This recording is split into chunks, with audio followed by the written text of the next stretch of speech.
सामईन किराम, कुवैत की उर्दू नशियात से हमारा आज का इंतखाब कलाम अम्माद बुखारी, आवाज निदा मिर्जा। आपकी समातों की नजर।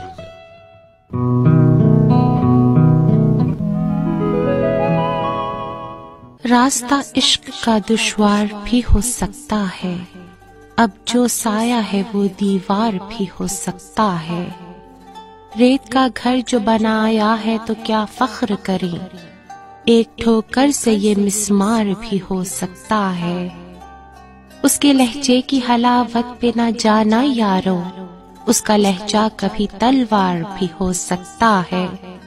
दूर से देखो मगर पास ना जाना उसके, फूल समझे हो जिसे खार भी हो सकता है। सर हिलाने से न अंदाजा लगाना कोई, सर हिलाने से तो इनकार भी हो सकता है।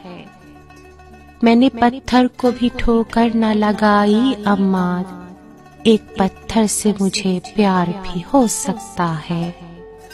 रास्ता इश्क का दुश्वार भी हो सकता है, अब जो साया है वो दीवार भी हो सकता है।